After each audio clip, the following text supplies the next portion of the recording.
शुरू हो।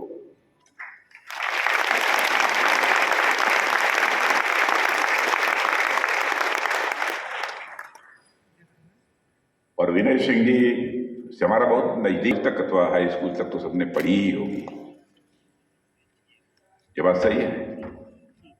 साथ ही हम मिलकर आगे बढ़ सकते हैं, साथ ही हम भारत का भविष्य बना सकते हैं।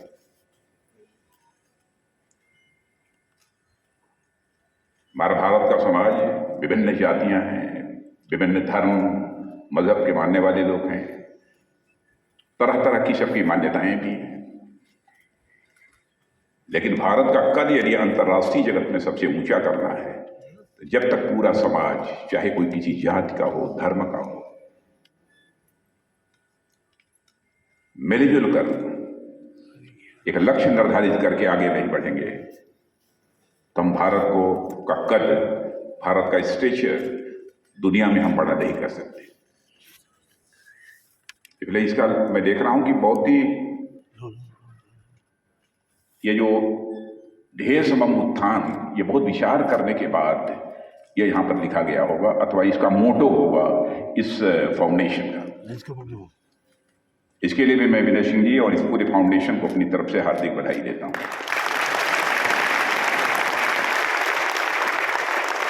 और मैथमेटिक्स यदि आपने पढ़ी है तो आपने देखा होगा कि ए और बी अलग अलग यदि सॉल्व करें, मिस्टर ए स्क्वायर हो सकते हैं, ए क्यूब हो सकते हैं, ए रेज़ टू द पावर 4 हो सकते हैं, मिस्टर बी स्क्वायर हो सकते हैं, अपने को बी क्यूब बना सकते हैं, b raise to the power 4, 5, 6 सब बना सकते हैं अलग अलग। लेकिन दोनों मिलकर यदि फैसला करें तो A plus B whole square not only be a square plus b square, but you will get something additional that will be 2ab.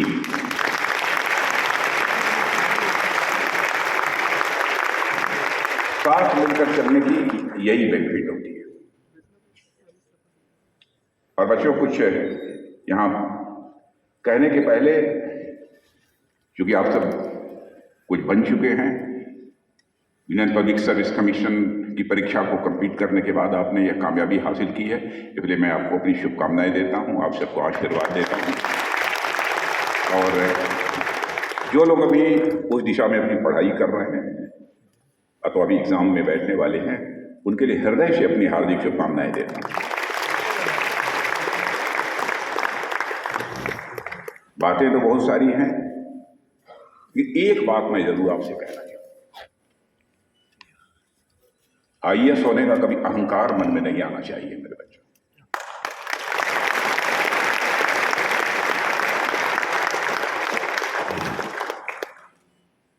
और यह बात कहने का साहस मैं इसलिए जुटा पा रहा हूं क्योंकि राजनीतिक क्षेत्र में कोई ऐसा पद नहीं बचा है जिस पद को मैंने अपनी जिंदगी में हासिल न किया हो।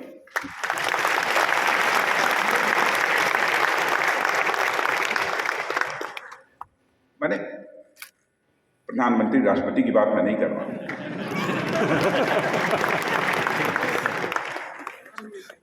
वो तो कोई एक होगा, जो बनता है वही हमारे लिए आदर्श है। क्योंकि मैं मानता हूं प्रधानमंत्री हो, राष्ट्रपति हो, ये व्यक्ति नहीं होते हैं, ये संस्था होती है। They are not individual but they are institution. यदि मैं बात कर रहा हूं तो उसको छोड़कर मैं बात कर रहा हूं।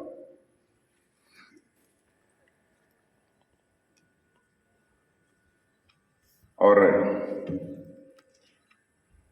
इसलिए जिंदगी में कभी अहंकार मत मानना, क्योंकि जिस दिन अहंकार मन में आ गया तो किसी को ज्यादा सोचने समझने की जरूरत नहीं है। आपकी वैल्यू, आपकी कीमत जन सामान्य की नजरों में उसी दिन से कम होना प्रारंभ हो जाएगी, उसी दिन से। और मैंने राजनीतिक जीवन में कभी, यहां बैठे हैं यहां के लोग भी, कभी अहंकार पाला नहीं, लेकिन कभी ज्यादा भीड़ हो जाती है तो मैं भी इंसान हूं, हमारी भी एक काम करने की सीमा है। कभी कभी अपने को भी थकावट महसूस करने लगती है, चेहरे पर टेंशन का आ जाना, अरे भाई चलो हम बाद में देख लेंगे, थोड़ा ये हो जाता है कभी कभी। लेकिन इतना भी यदि मैं बोलता हूं तो मुझे मेरे दिल को यह लगता है, क्या उस बेचारे ने सोचा होगा कि मैं ऐसा कह दिया।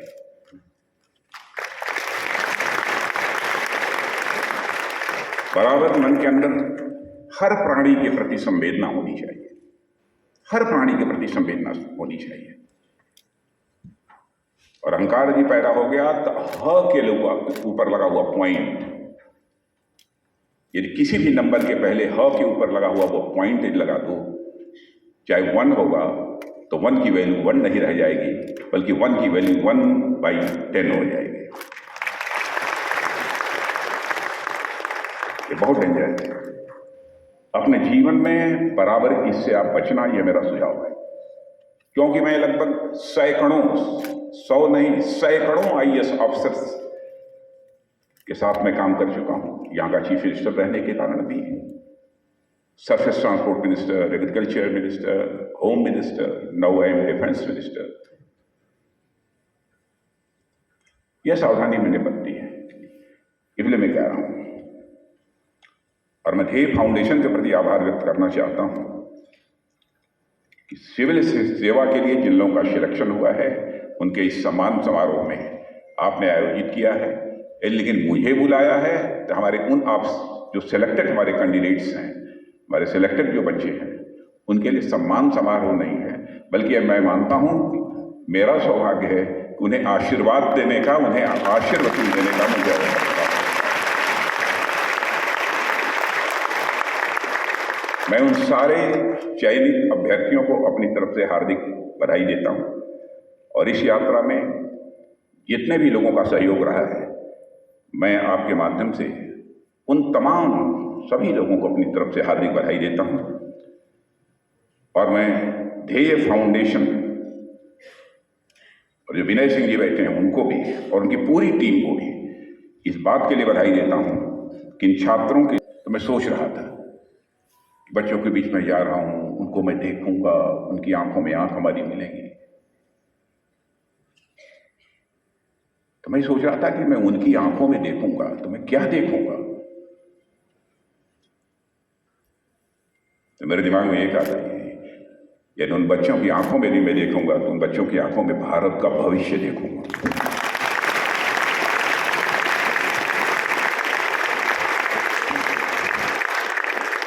आप पूरे देश को चलाने वाला जो सिस्टम है, उस सिस्टम के आप पार्ट बनने वाले हैं। और आप लोगों में से जो लोग भी यहां पर चयनित हुए हैं, वो देश की एग्जीक्यूटिव कार्यपालिका के अंग होंगे, और उसी कार्यपालिका का एक भाग मैं भी हूं। और ऐसे में मैं आप लोगों से कुछ बातें करना चाहूंगा कि हम कैसे एक साथ मिलकर राष्ट्र निर्माण में अपनी भूमिका का निर्वाह कर सकते हैं। सिविल सेवा हमारे देश के नौजवानों के लिए निश्चित रूप से एक बहुत ही आकर्षण का केंद्र है। और मैं भी जब पढ़ रहा था उस समय भी मैं भी आईएएस की तैयारी कर रहा था।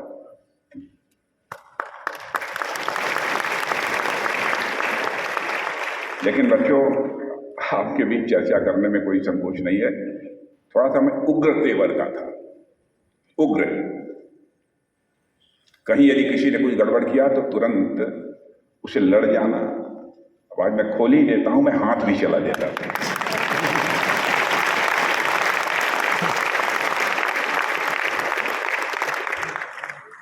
बहुत ही उग्र था।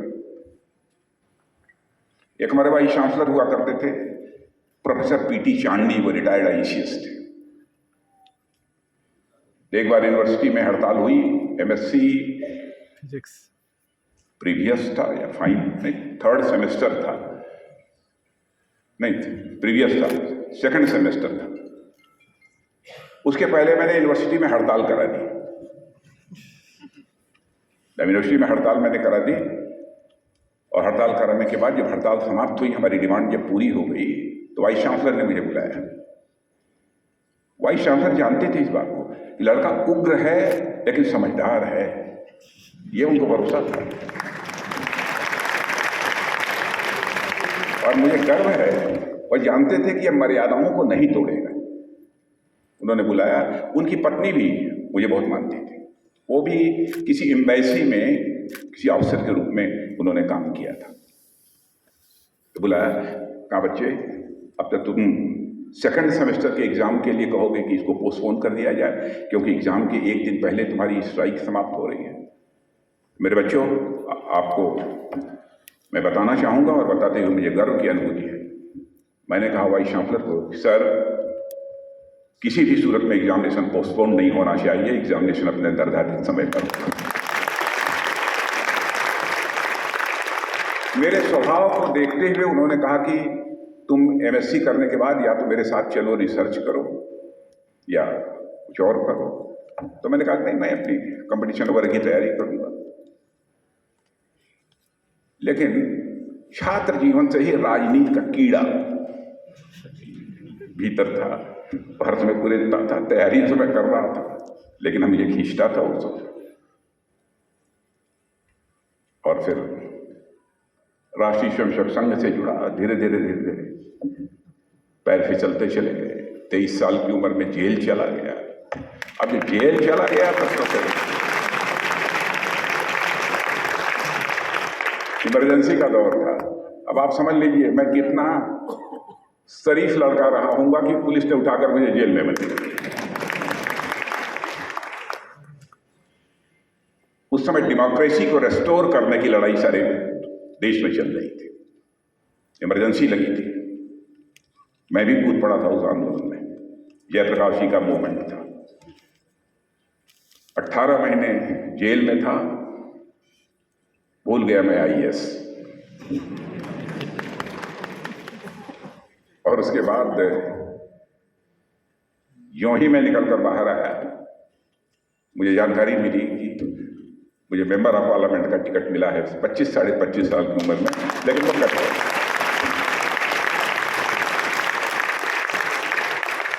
कट गया। फिर उसके बाद लेकिन ईश्वर ने उस समय भी मुझे सद्बुद्धि दी थी। बहुत हमारी समय के जो लोग होंगे शायद याद होगा, मिर्जापुर भदोही संसदीय निर्वाचन क्षेत्र। क्षमा कीजिएगा इन घटनाओं की चर्चा मैं इसलिए कह रहा हूं कि आपके भी जीवन में बहुत सारी प्रतिकूल परिस्थितियां, एडवर्स सर्कमस्टांसेस आएंगे। उन सर्कमस्टांसेस की चैलेंज को कैसे बीट आउट करना चाहिए, इसलिए मैं इस बात की मैं चर्चा कर रहा हूं। तो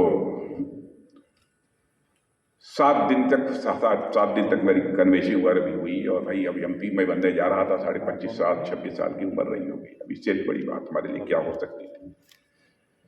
लेकिन जब एकाएक मेरे अथॉरिटी लेटर का कैंसिलेशन ऑर्डर, और मिस्टर फकीर अली अंसारी मिर्जापुर भदोही से थे, उनका अथॉरिटी लेटर आ गया कि राजनाथ सिंह का टिकट कट गया और फकीर Ali Ansari now will be the candidate for the Mirzapur Bhadohi parliamentary constituency.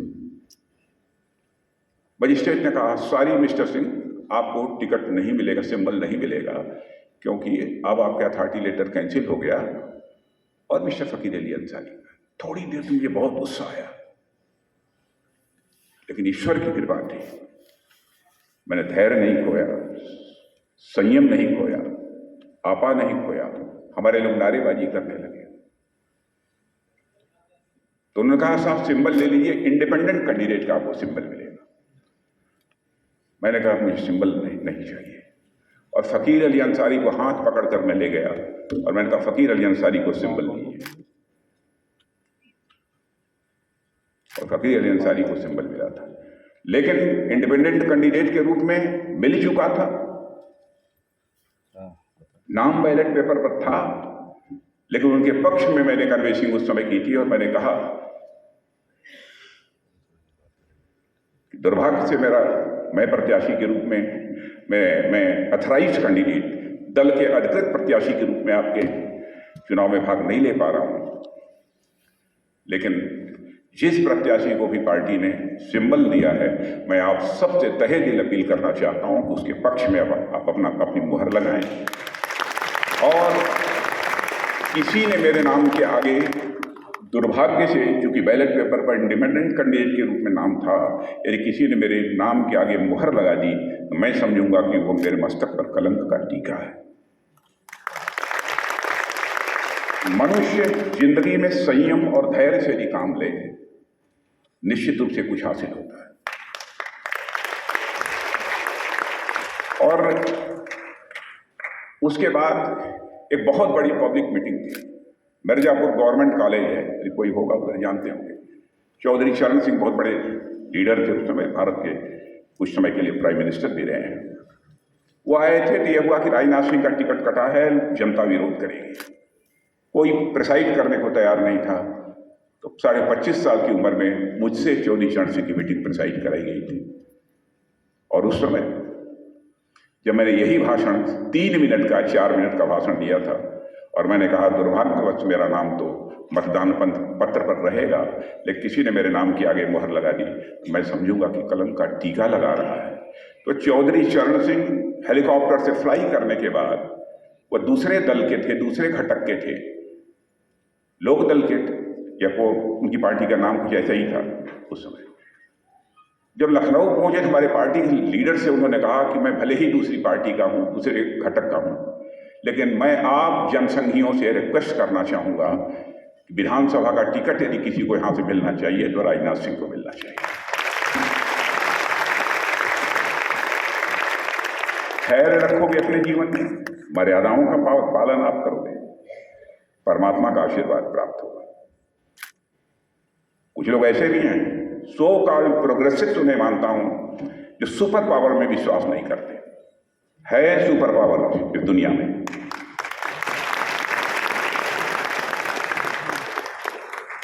और मेरे बच्चों, जिंदगी में से कभी मत भूलना, दुनिया भले ही अन्य कोई दूसरा ना देख रहा हो, लेकिन सुपर पावर देखता है।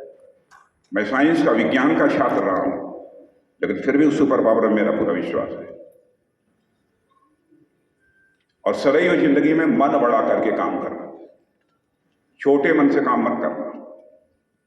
अब आपसे कोई मिलने के लिए आया है, आप कलेक्टर हो, बैठे हो, मुस्कुरा दो, क्या बुरा है?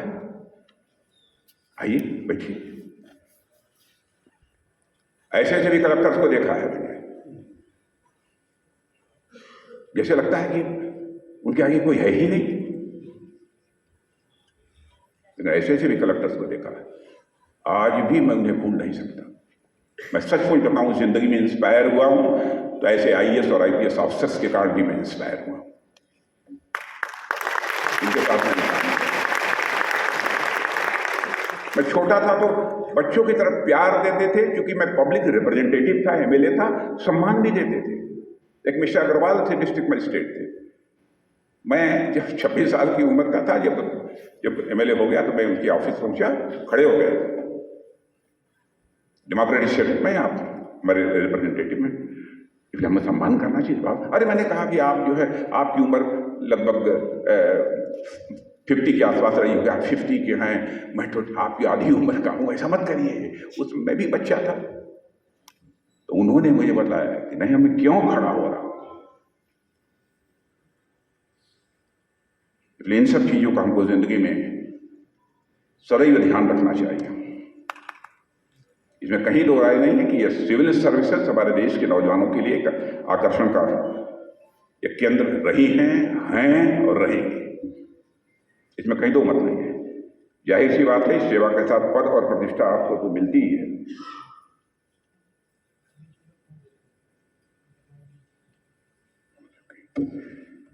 आपको मिलती है, लेकिन इससे कहीं महत्वपूर्ण बात यह है कि यह सेवा देश के नौजवानों को एक बहुत बड़ा अवसर भी देती है कि वो अपने सपनों के भारत के निर्माण में अपनी एक महत्वपूर्ण भूमिका निभा सकें। आपसे संवाद करने का एक कारण यह भी है कि जिस पद पर आप जाने वाले हैं, यह कोई सामान्य छोटा मोटा दायित्व तो नहीं है, यह साधारण दायित्व तो नहीं है। वहां आपके निर्णय पूरे समाज को प्रभावित करेंगे और आपके निर्णय से हजारों लोगों की जीवन शैली पर असर पड़ेगा। ईश्वर ने जो अवसर आपको दिया है मेरे बच्चों, यह अवसर केवल कुछ गिने चुने लोगों को ही मिलता है। इसलिए आवश्यक है कि जीवन में आप कोई भी निर्णय लें, निर्णय लेने से पहले उस निर्णय के जितने एस्पेक्ट्स हैं, जितने भी पहलू हैं, उसको ठीक तरीके से आप जांच पर रख लें। आप तो सिविल सेवा परीक्षा पास करके आए हैं, आपने महात्मा गांधी को जरूर पढ़ा होगा। मैं चाहता हूं कि जब आप पद ग्रहण करें और अपना कार्यकाल प्रारंभ करें तो उसके बाद अपने किसी भी निर्णय के समय महात्मा गांधी के उस कथन को याद करें जिसमें उन्होंने कहा था कि जब भी तुम्हें संदेह हो या तुम्हारा अहम, ईगो, अहंकार तुम्हारे ऊपर हावी होने लगे तो यह कसौटी अपनाओ, जो सबसे गरीब और कमजोर आदमी तुमने देखा हो उसकी शक्ल याद कर लो और अपने हृदय से पूछो कि जो कदम उठाने का तुमने विचार कर रहे हो वह उस आदमी के लिए कितना उपयोगी होगा। क्या हमारे इस कदम से उसको कुछ लाभ पहुंचेगा या नहीं पहुंचेगा। और हमें अपने निर्णय से पहले यह सोचना पड़ेगा कि हमारे इस निर्णय के समाज के आखिरी छोर पर खड़े व्यक्ति पर इसका क्या असर पड़ेगा। और जिस दिन से आप इस सोच के साथ कार्य करना प्रारंभ करेंगे, मेरा पक्का विश्वास है कि आपके अंदर आपको कुछ हासिल हो अथवा न हो, सेल्फ सेटिस्फैक्शन, आत्मसंतुष्टि का भाव आपके अंदर आएगा। मनुष्य में, जीवन में जो कुछ भी करता है वो तो आत्मसंतुष्टि के लिए ही करता है ना, सेल्फ सेटिस्फैक्शन के लिए करता है। एक भाव तो यह भी रहता है और तभी हासिल होगा। आप जहां जा रहे हैं वहां चुनौतियां बहुत आएंगी, बहुत सारे चैलेंजेस आएंगे, बहुत सारी मुसीबतें आएंगी, आपके बॉस से भी आएंगी, यदि आप किसी जनप्रतिनिधि हैं उनसे भी आएंगे, मिनिस्टर्स होंगे उनसे भी आएंगे। लेकिन मैं आपको कोई स्पॉइलर नहीं दे रहा। मैं ये नहीं चाहता कि आप पहले ही डर जाएं, बल्कि मैं ये चाहता हूं कि आप एक मजबूत इच्छा शक्ति के साथ, एक स्ट्रांग विल पावर के साथ आप कलेक्टर की कुर्सी पर बैठे अथवा किसी अपनी चेयर पर वो ग्रहण करें, जहां एक ऐसे आत्मबल के साथ उस पद पर जाएं जो आपको हर चुनौती से लड़ने में सहायता करे। यह एक सेल्फ कॉन्फिडेंस आपको होना चाहिए, क्योंकि कई बार बच्चे सिस्टम चेंज करने की इच्छा के साथ तो आते हैं, लेकिन परिस्थितियां उन्हें मजबूर कर देती हैं, सिस्टम ही उन्हें चेंज कर देता है। सिस्टम आपको चेंज नहीं करना चाहिए, आपको सिस्टम चेंज करना है, यह संकल्प लेकर जाइए। आपको इस पद पर जाकर देश की ब्यूरोक्रेसी पर जनता के भरोसे को बढ़ाना है। देश की ब्यूरोक्रेसी पर जनता का विश्वास, भरोसा बढ़े। आमतौर पर जनता में यह धारणा है कि ब्यूरोक्रेट्स उस तरह से जनता के साथ पेश नहीं आते जिस तरीके से उन्हें पेश आना चाहिए। और यह जो धारणा को बदलने की चुनौती को आप स्वीकार कर सकते हो, आप जैसे नौजवान स्वीकार कर सकते हैं। और यहाँ जो बैठे हैं कम से कम वो तो स्वीकार करें, जितने बैठे हैं वही स्वीकार कर लें तो देश का चित्र बदल जाए। एक बार मैं कहीं बैठा था, आपस में बातें हो रही थी, उन्हीं के बीच एक बात यह भी चली थी कि जिस दिन इस देश का नेता, जिस दिन इस देश का पॉलिटिशियन न कहना और इस देश की ब्यूरोक्रेसी हाँ कहना सीख जाएगी, उस दिन इस देश का कल्याण हो जाएगा। आप देखते होंगे कि सामान्यतः नेताओं के पास कोई भी आता है तो यही बोल उठते, हाँ हाँ ठीक है, हम निश्चित रूप से काम करवा देंगे, हो या न करवा देंगे, चाहे वह काम उनके क्षेत्राधिकार में हो अथवा न हो, लेकिन आश्वासन दे देंगे। और वह कम से कम आश्वासन यही देता है कि वह उस काम को करवा देंगे। यानी हर सही गलत बात पर हाँ कहना यह उचित भी नहीं होता है, यह भी सावधानी बरतनी चाहिए। इसी से नेताओं पर से लोगों का विश्वास समाप्त होता जा रहा है और भारत की राजनीति में क्राइसिस ऑफ क्रेडिबिलिटी, विश्वसनीयता का संकट पैदा हो रहा है। वर्ड्स और डीड्स, कृति और कथन दोनों में अंतर नहीं होना चाहिए। और मैं कह सकता हूं कि भारत में जो क्राइसिस ऑफ क्रेडिबिलिटी पैदा हुई है, चाहे वह ब्यूरोक्रेसी हो, पॉलिटिशियंस की बात तो मैं नहीं करता, पॉलिटिशियंस को तो करना ही चाहिए, ब्यूरोक्रेसी को चाहिए कि इस क्राइसिस ऑफ क्रेडिबिलिटी को किसी भी सूरत में न पैदा करें, इसको चैलेंज के रूप में वो स्वीकार करें। इसलिए मैंने अपने अब तक के 5 दशकों के राजनीतिक सफर में ऐसे कार्य को कभी नहीं कहा है। हो सकता है कि जब मैं पहली बार MLA बना था तब कुछ कर दिया हो।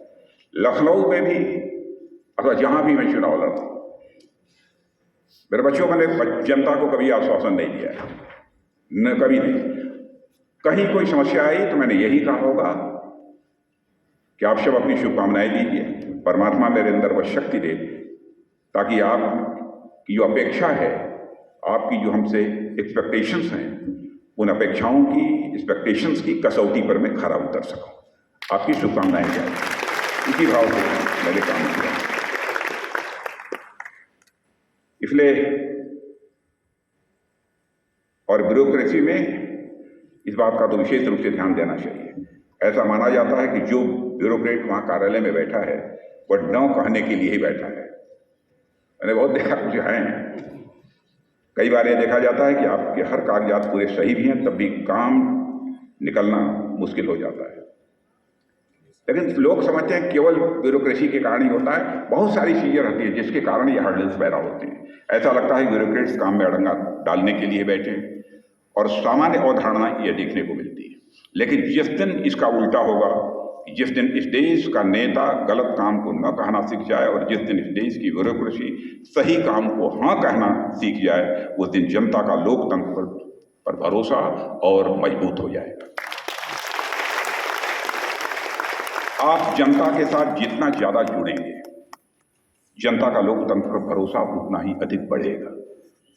डेमोक्रेसी को स्ट्रेंथन करना, डेमोक्रेसी को मजबूत करना, यह भी आपकी जिम्मेदारी बनती है। आप पॉलिटिक्स में नहीं है तो इसका मतलब कि डेमोक्रेसी से कोई लेना देना नहीं है। ऐसा नहीं होना चाहिए। जनता का विश्वास डेमोक्रेसी पर बढ़े, क्योंकि इससे बढ़िया और कोई सिस्टम तो दुनिया में नहीं है। और मुझे इस संबंध में एक प्रसंग याद आ रहा है।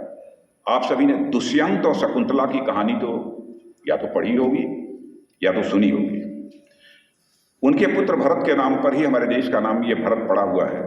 प्रसंग कुछ इस प्रकार था कि महाराजा दुष्यंत ने शकुंतला के साथ विवाह किया था और विवाह करने के पश्चात वह वापस अपने राज्य में आ गए। और विवाह के पश्चात माता शकुंतला गर्भवती हुई और गर्भधारण के 7वें महीने में महर्षि कण्व, इनका भी आपने नाम सुना होगा, महर्षि कण्व के आश्रम से माता गौतमी शकुंतला को लेकर दुष्यंत महाराज से मिलने उनके महल गई। तो जिस समय वो दोनों राजधानी पहुंची उस समय रात्रि का अंतिम पहर था, यानी लगभग रात के 2-3 बजे होंगे। माता गौतमी ने द्वारपाल से कहा, जो गार्ड वहां खड़ा था, कि ये शकुंतला है, महाराजा दुष्यंत ने से इनका विवाह हुआ है, ये कोई सामान्य महिला नहीं है, मुझे महाराजा दुष्यंत से मिलना है। आप ये बताइए कि वह कब सोकर उठेंगे ताकि मैं उनसे मिल पाऊं। तो द्वारपाल ने कहा कि महाराजा से मिलने के लिए आपको किसी प्रतीक्षा की आवश्यकता नहीं है। यहां दरवाजे पर एक बड़ा सा घंटा लगा हुआ है, उस घंटे को आप बजाइए, सोए हुए महाराज दुष्यंत जाग कर स्वयं आपके सामने आ जाएंगे। साथियों, भारत देश ने ऐसे ही दुष्यंतों और ऐसे ही दुष्यंतों ने भारत का निर्माण किया है। ऐसे दुष्यंतों ने ही भारत का निर्माण किया। आपको भी जनता के लिए स्वयं इसी तरीके से जनता के समक्ष आपको स्वयं को उपस्थित रखना होगा। आप तो नौजवान हैं, 18 घंटे काम कर सकते हैं, 20 घंटे काम कर सकते हैं। हम लोग आज की परिस्थिति में भी जब जरूरत पड़ती है तो 24 घंटे में 18-20 घंटे हम लोगों को भी काम करना पड़ता है। इस उम्र में विल पावर चाहिए, विल पावर चाहिए। और आपको भी इसी भांति जनता के लिए हमेशा स्वयं को उपस्थित रखना होगा। आपकी नौकरी के साथ साथ आपको सुविधाएं भी मिलेंगी, लेकिन वह सुविधाएं आपको सिर्फ इसलिए मिलेंगी ताकि आप जनता से ज्यादा कनेक्ट रख सकें। साथियों, हम सभी लोकतंत्र के इस विशाल छतनार वृक्ष के नीचे यह मानकर चलिए, आप एक किराएदार मात्र हैं। आप जो वर्दी पहनेंगे, आप जिस कुर्सी पर बैठेंगे, वह वर्दी और वह कुर्सी आपको मानकर चलिए किराए पर मिली है। और आप इसके ट्रस्टी बने, जैसे ध्येय फाउंडेशन के ट्रस्टी हमारे विनय सिंह। और आपके जाने के बाद यह वर्दी और कुर्सी किसी और के पास चली जाएगी। इसलिए आपका यह पूरा प्रयास रहना चाहिए, आप उस वर्दी को पहनकर, आप उस कुर्सी पर बैठकर ऐसे काम करें कि जब आपका कार्यकाल खत्म हो तो उस वर्दी और उस कुर्सी को भी गुमान हो कि हाँ, एक ऐसा कर्मठ व्यक्ति आया था जिसने अद्भुत काम किया था। और मेरे बच्चों, आप इस बात का सदैव ध्यान रखिएगा कि आपका पद और सुख सुविधाएं यह साधन मात्र है, साध्य नहीं है, आपके जीवन का यह लक्ष्य नहीं है। आपका काम जनता तक सरकार की योजनाओं को पहुंचाना होगा। इसलिए आपकी सबसे बड़ी प्रायोरिटी जनता ही होनी चाहिए, देश ही होनी चाहिए। आपका आकलन इससे नहीं होगा कि रिटायरमेंट के समय आप किस पद पर रहे हैं, बल्कि आपका आकलन इस आधार पर होगा कि आपने अपने पद पर रहते हुए क्या क्या किया है, इस आधार पर आपका मूल्यांकन होगा। हाँ, इस संदर्भ में बहुत सारे चैलेंजेस, बहुत सारी चुनौतियां आपके सामने आएंगी, इसमें कहीं दो मत नहीं है। कई बार चैलेंजेस तो हम लोगों के सामने, राजनीतिज्ञों के सामने भी आती हैं। इसलिए आपको पद पर रहते हुए इस बात का भी ध्यान रखना है कि आप किसी जनप्रतिनिधि द्वारा सुझाए गए किसी भी अच्छी बात को ध्यान से सुने और उचित यदि आपको लगे तो उस पर अमल भी करें, क्योंकि लोकतंत्र में जनप्रतिनिधि जनता की आकांक्षाओं का प्रतिनिधित्व करता है। कभी कभी यह धारणा बन जाती है, भाई ये तो क्लास 4 तक पढ़े हुए हैं, जूनियर हाई स्कूल पढ़े हैं, या मुझे सुझाव देंगे। अरे भाई, उनकी योग्यता नहीं है, लेकिन ऐसे ऐसे भी लोग बैठे हैं, जीवन का अनुभव है समाज में काम करने का। इसलिए बातों को गंभीरता को उनकी सुनिए, जिस पर अमल किया जा सकता है उस पर अमल करना चाहिए। यहां मैं पॉलिटिकल इंटरफेरेंस की बात नहीं कर रहा हूं, मैं यदि बात कर रहा हूं तो पॉलिटिकल गाइडेंस की मैं कर रहा हूं। जनप्रतिनिधि अपनी जनता संबंधित मुद्दों को तो आपके सामने उठाएगा ही, उठाना उसके लिए आवश्यक भी है और कभी कभी मजबूरी भी है। इसलिए आपको अपने क्षेत्र में जनप्रतिनिधियों के साथ भी अच्छे रिश्ते बनाकर रखना चाहिए। और मैं देखता हूं कि यहीं इसी ध्येय फाउंडेशन से पढ़े हुए हमारे लखनऊ का डिस्ट्रिक्ट मजिस्ट्रेट सूर्यपाल गंगवार,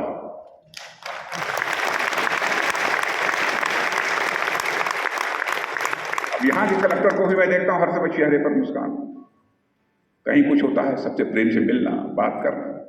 बहुत लोगों को देखा है। हमारे साथ जो निजी सचिव जो कानपुर के डिस्ट्रिक्ट मजिस्ट्रेट रहे हैं, आलोक तिवारी, वो अपने से छोटे के लोगों से उठा के सर, अरे मैंने क्या कर रहे हो आप? कैसा, इतने में उसका हौसला बढ़ जाता है।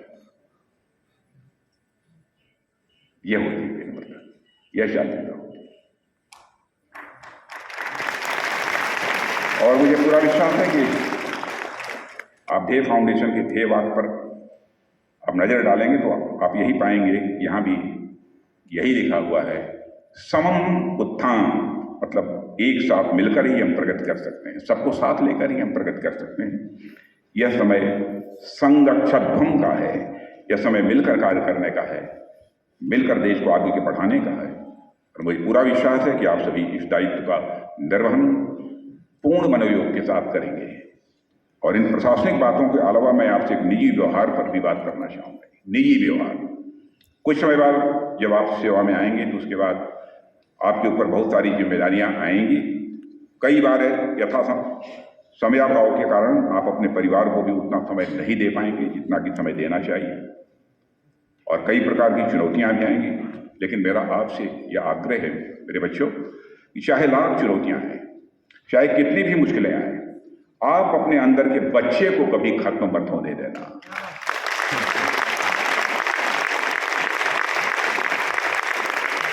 आपके अंदर का बच्चा सदैव जीवित रहना चाहिए। अंदर के बच्चे को खत्म मत होने देना, सदैव जीवित रहना चाहिए। सरलता, सहजता, अहंकार, शून्यता। कभी ऐसा नहीं होना चाहिए कि आपने अपने अंदर के बालक को सिर्फ इस वजह से मार दिया कि अब तो आप बड़े पद पर पहुंच गए। लो, बच्चे को मरने मत देना। आपके अंदर का बच्चा आपको किसी भी परिस्थिति से घबराने नहीं देगा, वह सदैव आपके व्यक्तित्व को जीवंत बनाएगा। और मुझे मालूम है कि आने वाले समय में आपको अनेक विरोधाभासों और विसंगतियों के बीच काम करना पड़ेगा, काम करना पड़ सकता है। और कई बार जीवन में ऐसे मोड़ आते हैं जहां आपको समझ ही नहीं आता कि करें तो करें क्या करें। एक मॉरल डिलेमा वाली स्थिति भी सामने आ जाती है। और आप एक शेर आपने भी सुना होगा, मुख्तसर सी जिंदगी की अजीब से अफसाने हैं, मुख्तसर सी जिंदगी की अजीब से अफसाने हैं। यहाँ तीर भी चलाने हैं और वहां परिंदे को भी बचाने हैं।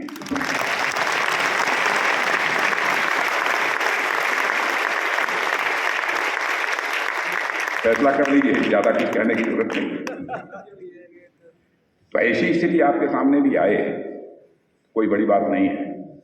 इस संभावना को, इस पॉसिबिलिटी को भी रूल आउट नहीं किया जा सकता। ऐसे में आप सभी से मेरा एक ही आग्रह है कि जीवन में कभी भी अपने विवेक का साथ अपने न छोड़ें। विवेक शून्य कभी न हो, किन्हीं भी परिस्थितियों में विवेक बराबर साथ होना चाहिए। और आप विवेक के साथ चलें तो हो सकता है कि मुश्किलें आएं, पर उनसे निकलने का रास्ता भी आपको उन्हीं मुश्किलों में ही दिखाई देगा। ऐसा यदि मैं कह रहा हूं आपसे, तो मैं अपने अनुभव से आपसे कह रहा हूं। साथियों, यूनियन पब्लिक सर्विस कमीशन की परीक्षा में शामिल होने वाले अधिकांश कैंडिडेट बड़ी ही सामान्य पृष्ठभूमि के होते हैं। ऐसे में उन बच्चों का सिलेक्शन एक संवैधानिक संस्था के रूप में यूनियन पब्लिक सर्विस कमीशन की पारदर्शिता को भी दर्शाता है। यूनियन पब्लिक सर्विस कमीशन में आज भी ट्रांसपेरेंसी है, और यह भारत के लोकतंत्र की ताकत है कि जहां यूनियन पब्लिक सर्विस कमीशन जैसी संवैधानिक संस्था एलिट क्लास से संबंध रखने वाले बच्चों के लिए और साथ ही साधारण पृष्ठभूमि से संबंध रखने वाले बच्चों के लिए एक जैसा सेम लेवल प्लेइंग फील्ड उपलब्ध कराती है, यह भी हम लोगों के लिए गौरव की बात है। और यही वास्तव में लोकतंत्र की खूबसूरती होनी चाहिए, जहां आर्थिक, सामाजिक, शैक्षणिक और राजनीतिक हर क्षेत्र में सबको एक समान अवसर मिले। और योग्यता को प्राथमिकता देना प्राचीन काल से ही हमारे देश का यह संस्कार रहा है। यदि मैं कहूं कि योग्यता को प्राथमिकता देना यह हमारे प्राचीन काल से ही हमारे देश की आत्मा रही है, यह कहना भी एग्जैगरेशन नहीं होगा। और अभी मैंने जिस महाराजा दुष्यंत की चर्चा आपसे की, उनके पुत्र भरत के नाम पर इस देश का नाम भारत रखा गया है। और महाराजा भरत भी महाराज दुष्यंत की ही भांति एक महान सम्राट थे। आपने ख्याल पढ़ा होगा। आप उनकी महानता को इस बात से भी आंक सकते हैं कि जब उन्हें अपना उत्तराधिकारी चुनने का अवसर मिला तो उन्होंने अपने पुत्रों में से किसी को नहीं चुना, क्योंकि वह अयोग्य थे। उन्होंने प्रजा के आशीर्वाद से उनके बीच से भारद्वाज पुत्र भूमन्यु को चुन के राजा बनाया। महाराजा भरत के इस कृत्य ने मेरिटोक्रेसी का एक बड़ा परिचय दिया। इसलिए उनका वंशज होने के नाते हम भारतीयों का भी यह प्रयास होना चाहिए कि किसी भी सूरत में किसी प्रकार के वंशवाद, परिवारवाद का यह आधार नहीं, बल्कि मेरिट और काबिलियत के आधार पर ही लोगों की परख होनी चाहिए। और यह निश्चित ही हम सबके प्रशंसा की बात है कि सिविल सर्विसेज के क्षेत्र में काबिलियत के आधार पर कैंडिडेट सेलेक्ट कर यूनियन पब्लिक सर्विस कमीशन ने अपनी साख लगातार बनाई है, और आप लोगों का सिलेक्शन भी इसका प्रमाण है। और साथियों, आपकी पृष्ठभूमि भले ही साधारण हो, लेकिन यह देश आपको कई सारे असाधारण काम करने का यह अवसर देगा।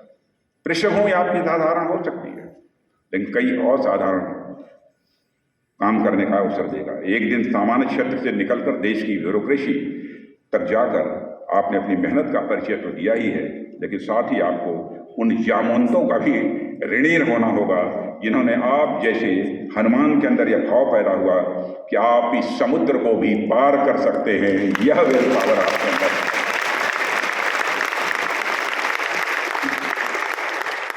और मित्रों, आपको ध्येय आईएएस में दृढ़ संकल्पित भाव से आप सबको पढ़ा रहे तमाम इस फाउंडेशन में भी ये तमाम अध्यापकों की मेहनत का, उनके परिश्रम का रिफ्लेक्शन है। फिर से दोहराना चाहूंगा, आपका व्यक्तित्व इन तमाम अध्यापकों की मेहनत का एक प्रतिबिंब है, जो भले ही साधारण पृष्ठभूमि से आए थे, लेकिन उन्होंने आपको उस योग्य बना दिया कि जब आप इस पूरे समाज और राष्ट्र को बदलने की अब आपके अंदर कुव्वत पैदा हो गई है, आपके अंदर वो क्षमता पैदा हो गई। और बच्चों, इन गुरुओं ने जो आपको शिक्षा दी उसको सिर्फ कुछ पैसे की फीस से नहीं चुकाया जा सकता, बल्कि इन गुरुओं की वास्तविक गुरु दक्षिणा तो उस दिन पूरी होगी जिस दिन कोई गरीब, कोई पीड़ित, कोई वंचित आपके कार्यालय में अपना दुख लेकर आपके सामने आएगा और चेहरे पर मुस्कान के साथ अपने कार्यालय से बाहर निकलेगा। मेरा विश्वास करिए, उस दिन आपके इन गुरुओं का सीना अपने आप चौड़ा हो जाएगा। शिक्षकों का कितना महत्व होता है, लोग कितने अहंकारी बन जाते हैं बड़े बड़े पदों पर। मैं एक बार 91 में एजुकेशन मिनिस्टर यहाँ का बना था, तो 39-40 साल की उम्र थी, 39-40 अप्रॉक्सीमेटली। और एंटी कॉपिंग ऑर्डिनेंस, नकल विरोधी कानून उस समय लागू किया था। बहुत गाली पड़ी थी, बच्चों ने बहुत गाली दी थी। जो रिजल्ट 75%, 80% आता था, एंटी कॉपिंग ऑर्डिनेंस इतनी सख्ती से लागू किया था कि रिजल्ट 14% आया। 14 आप सोच लीजिए कि मेरी कैसी खिदमत हुई होगी। और वो एजुकेशन मिनिस्टर बनने के बाद जब मैं घर जा रहा था, गाड़ियों का काफिला था, नौजवान था, पहली बार मिनिस्टर बना था। एक मौलवी साहब मुझे प्राइमरी स्कूल में पढ़ाते थे, मैं कई जगह इस घटना को सुना भी चुका हूं। और मौलवी साहब हाफ पैंट पहनते थे, पीटी, पहले प्राइमरी स्कूल में पीटी होती थी, फिजिकल ट्रेनिंग। जरा हम लोग गड़बड़ करते थे, धीरे से एक पतली सी स्टिक रखते थे, पैर में मारते थे। मौलवी साहब को देखकर ही बहुत डर लगता था। वो रिटायर हो गए थे, बहुत बूढ़े हो गए थे, आंखों से दिखाई नहीं देता था। तो जगह जगह मेरा स्वागत हो रहा था। मैं मुगल सराय होते हुए अपने घर जा रहा था, चकिया की तरफ, वाराणसी से होकर। जो हमारी गाड़ी गुजर रही थी, किसी ने कहा मौलवी साहब खड़े हैं, अपने 2-3 छोटे बच्चों के, बड़े बच्चे हो गए थे, उनके साथ खड़े थे। मैंने गाड़ी तुरंत रुकवा दी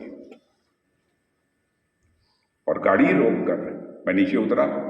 मैंने देखा मौलवी साहब दोनों आंखों में पूरा दिखाई नहीं देता था, ऐसे ही हार लिए चुपचाप खड़े थे। उनको देखते ही मेरा हाथ उनके पैरों पर चला गया। और मौलवी साहब तब तक रोते रहे जब तक कि मेरी गाड़ी वहां से गुजर गई। मैं देखता हूं अहंकार पैदा हो जाता, अरे जिससे शिक्षा दी है उसका पैर क्यों नहीं छूते हो?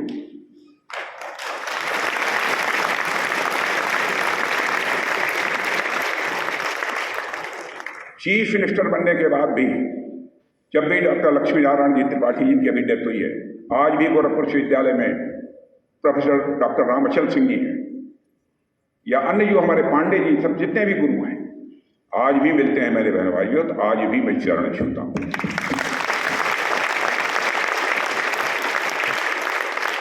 उनका अभी निधन हो गया है। उनकी बेटी इस समय नोएडा में पोस्टेड है, वो भी IAS अफसर है। और उनकी माँ, बेटी की जो IAS अफसर है, हमारे डॉक्टर लक्ष्मी त्रिपाठी जी की वाइफ, वो बहुत सामान्य परिवार की है, कोई बहुत ज़्यादा वो नहीं, पढ़ी लिखी भी नहीं है ज़्यादा, होंगी 2, 3, 4 क्लास। वो हमसे मिलने के लिए इस बार आई थी। उनका भी मैंने चरण स्पर्श किया। आप क्यों नहीं कर सकते? और एक और 2 बिंदुओं के साथ मैं अपनी बात समाप्त करना चाहूँगा। समय के साथ हमारा समाज प्रगति के राह पर मेरे मित्रों आगे बढ़ रहा है और समाज से सामंती व्यवस्था भी अब धीरे धीरे समाप्त हो रही है।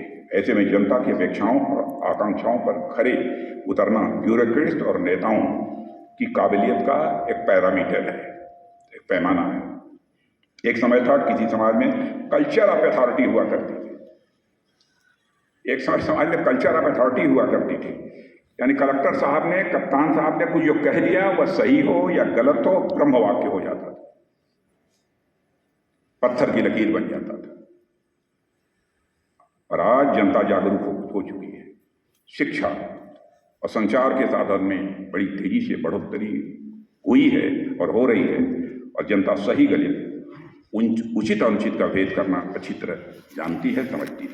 इसलिए आज की तारीख में किसी की इज्जत सिर्फ इसलिए नहीं संभव है कि वह किसी का करेक्टर है या कप्तान है, बल्कि इज्जत इस बात से संभव है कि वह जनता की अपेक्षाओं की कसौटी पर कितना खरा उतरता है।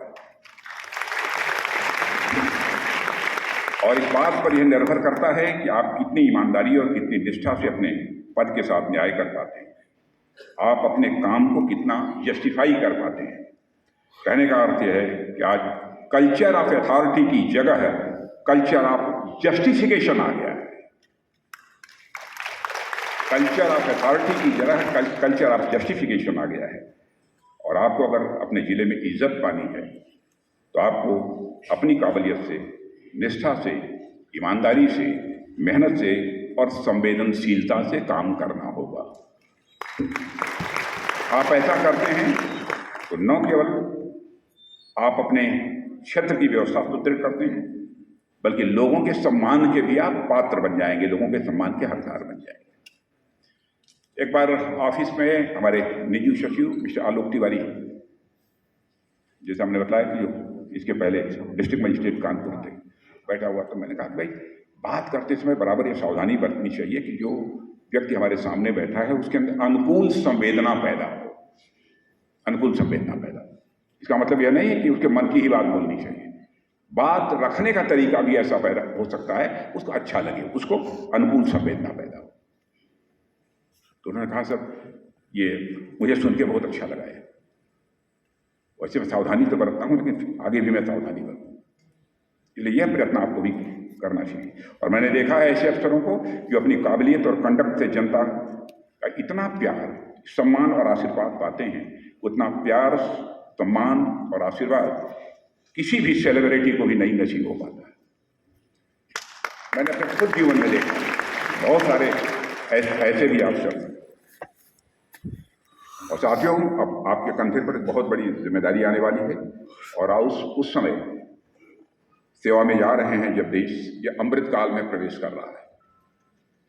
2047 तक हमारे भारत की आज़ादी 100 वर्ष पूरे होंगे और जब आप अपने कार्यकाल के लगभग अंतिम समय पर होंगे तो उस समय 2047 यानी आज़ादी के 100 वर्ष जब पूरे होंगे, उस समय तक देश अपनी स्वाधीनता का 100वां वर्ष मना रहा होगा। जैसा कि आप सभी जानते हैं कि माननीय प्रधानमंत्री श्री नरेंद्र मोदी ने देश को एक सपना दिखाया है कि हम 2047 तक एक विकसित भारत, डेवलप्ड इंडिया का निर्माण करेंगे।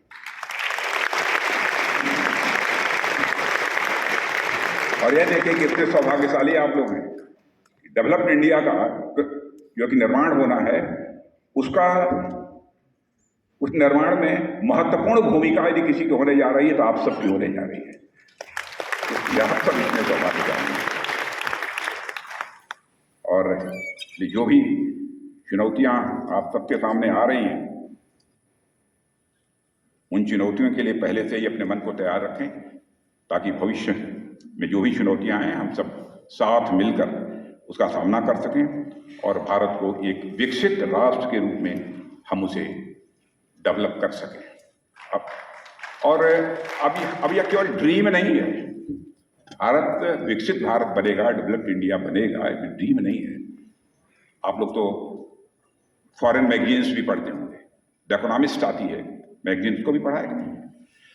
अब ऐसी चीज एक से एक जितनी हमारी फॉरेन की मैगजीन्स हैं उनमें भी अभी बात आने लगी है भारत कैसे आगे बढ़ रहा है, भारत का स्ट्रेचर दुनिया में बढ़ा है। हमारे प्रधानमंत्री जी अमेरिका जाने वाले हैं, कितनी धुआंधार तैयारी हो रही है। आपने देखा होगा पहले अंतर्राष्ट्रीय मंचों पर भारत को जो सम्मान कभी नहीं मिलता था, आज भारत का हमारा प्रधानमंत्री जाता है तो लोग पहले हमारे प्रधानमंत्री का स्वागत है। कौन होस्ट करेगा? क्या अमेरिका सुपर पावर, वहां तैयारी हो रही है।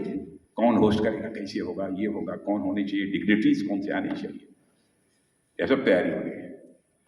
भारत का कद बढ़ रहा है। भारत इंटरनेशनल फोरम पर पहले कुछ बोलता था तो भारत की बातों को जितना सीरियसली, गंभीरतापूर्वक लिया जाना चाहिए, नहीं लिया जाता। आज यदि भारत कुछ बोलता है तो ऐसे लोग नहीं सुनते, कान खोल कर सुनते हैं कि भारत बोल रहा है। या भारत में हैसियत बनी है।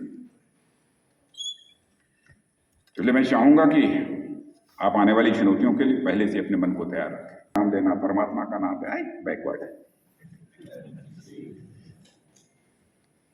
ऐसा मत करना, कभी मत करना।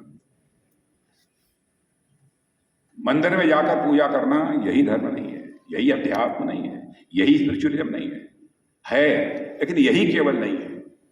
मस्जिद में जाकर इबादत करना यही स्पिरिचुअलिज्म नहीं है। गिरजाघर में सजदा करना यही स्पिरिचुअलिज्म नहीं है। एलिवेशन ऑफ मन, मन का बड़ा करना, मन का उन्मन करना, यही अध्यात्म है। और मैं तो बच्चों में जहां भी कन्वोकेशन वगैरह में जहां भी जाता हूं, मैं बच्चों को तो यह बात जरूर मैं बताता हूं। मैंने कहा कि मन बड़ा करके, एलिवेटेड मन होना चाहिए, मन बड़ा करके काम करो, सब कुछ हासिल होगा जीवन में। मैथमेटिकल फार्मूले के रूप में मुझे समझाता हूं, क्योंकि मैथमेटिक्स का टीचर रहा हूं, तो कहीं से वो कीड़ा पैदा मन में आ जाता है। मैं कह रहा हूं, मान लो थोड़ी देर के लिए कि मन तुम्हारा सर्किल है। Let us consider that your मन इज ए सर्किल। और मैं कहता हूं कि मन को जितना बढ़ाते चले जाओगे, उसी रेशियो में मैग्नीट्यूड ऑफ सुख, मैग्नीट्यूड ऑफ आनंद, मैग्नीट्यूड ऑफ परमानंद और मैग्नीट्यूड ऑफ परमानंद जो होता है वो परमात्मा के पहुंचने, वो परमात्मा के। और मैथमेटिकल इक्वेशन में कहना हो तो हम कह सकते हैं circumference of man is directly proportional to the magnitude of सुख।